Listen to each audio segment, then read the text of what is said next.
So, I know I promised you a list of my favorite episodes from each season, but after a long, sad series of events that ended with me crying in the shower for a few hours, I decided to just move on to reviewing random episodes.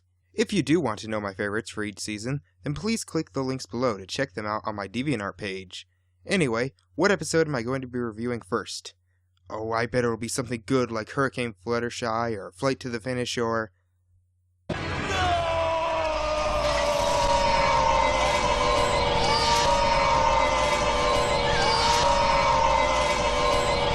Okay, so based on that, you can guess that I don't really care for this episode, but I don't have any seething hatred for it like some others do. I do feel it does some things right, but I cannot explain how much of a disappointment this was. I mean, not only was this an episode focusing on my favorite of the main six, and not only was it written by the same person who did two of my favorite episodes, not just of season 3, but the entire show, but it was coming right after 3 great episodes. Rarity Takes Manhattan and Pinky Apple Pie were two of my favorites of the season, and Bats is the biggest surprise of the entire show. In fact, this episode really is the opposite of Bats, isn't it? With Bats, I looked at the title, I looked at the premise, I looked at the writer, and I looked at who would be the main focus, and I went, But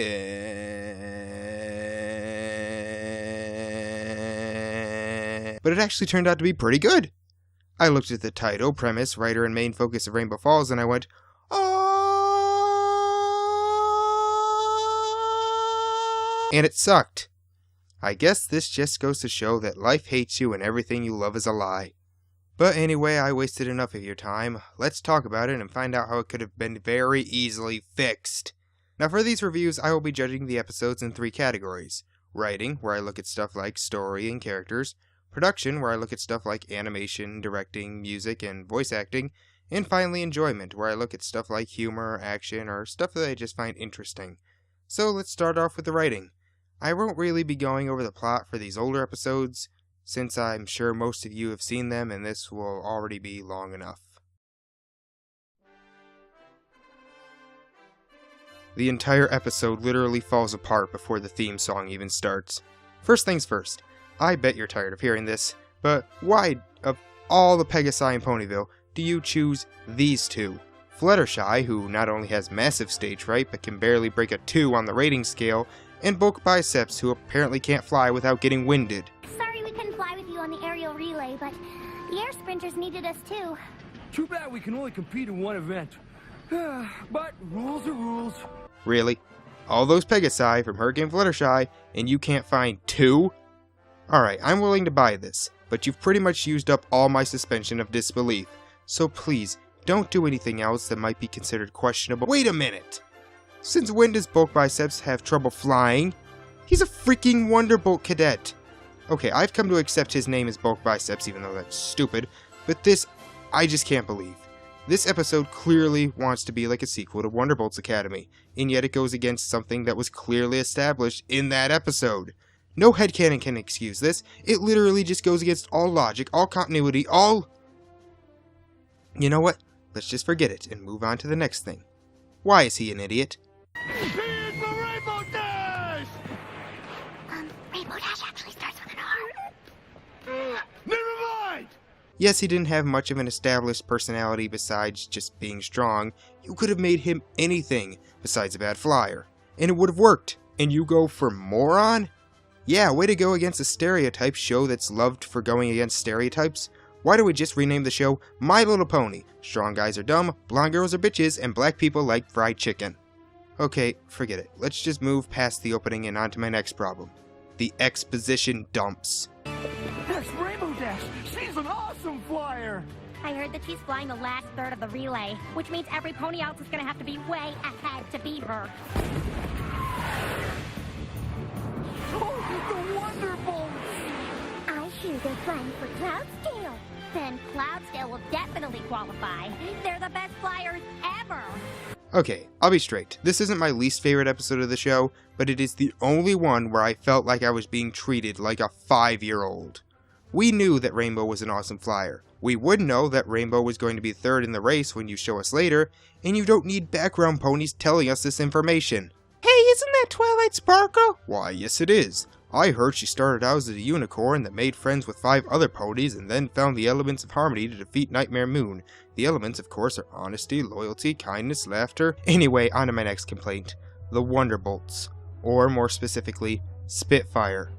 Now, Fleetfoot I'm willing to buy as malicious as she never even had a speaking role before. But Spitfire was never this horrible.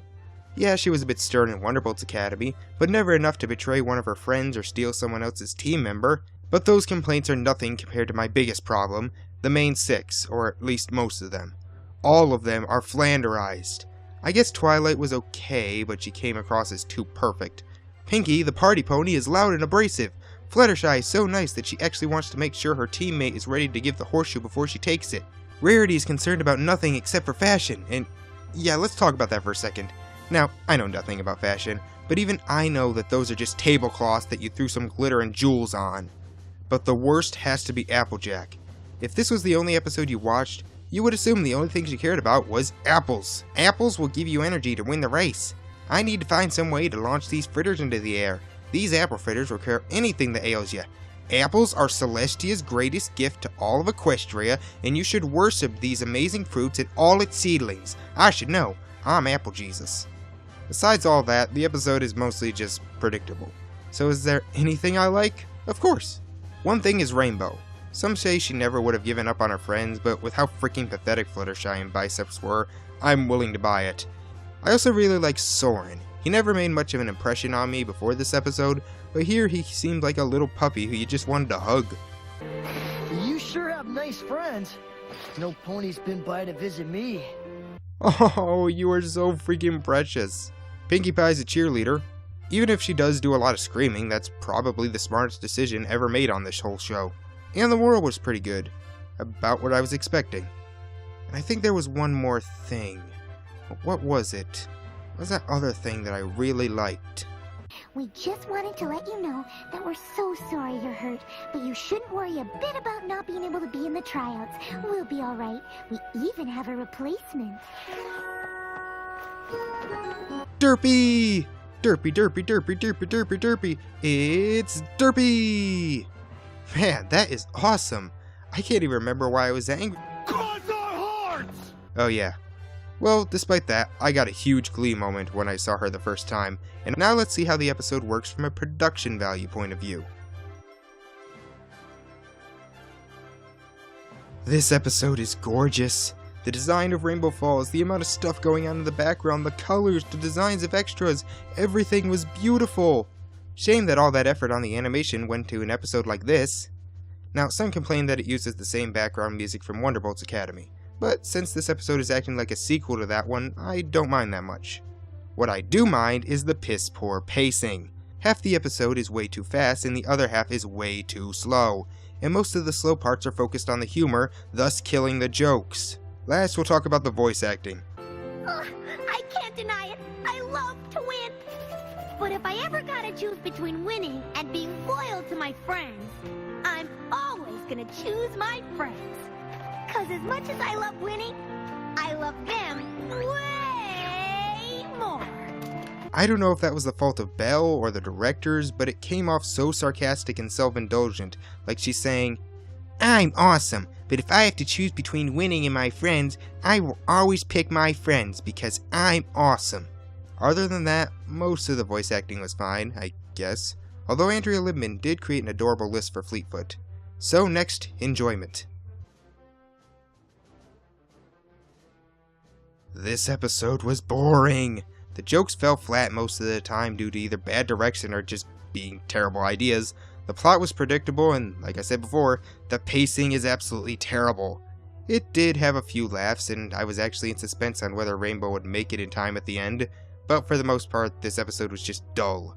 Not much else to say. So how could this episode have been fixed? Well, directing wise it's just fixing up the pacing and telling your actors to not say the moral in a sarcastic tone. And as for the writing, it's really easy. All you had to do was change 3 things. First, get rid of or downplay most of the main 6. Second, replace Fluttershy and Bulk Biceps with new characters. Now here's the thing. They can be the best flyers in Ponyville, except Rainbow of course, but one is lazy and the other is arrogant. They all want to win, but one of them just doesn't feel like practicing and the other wants to be the leader.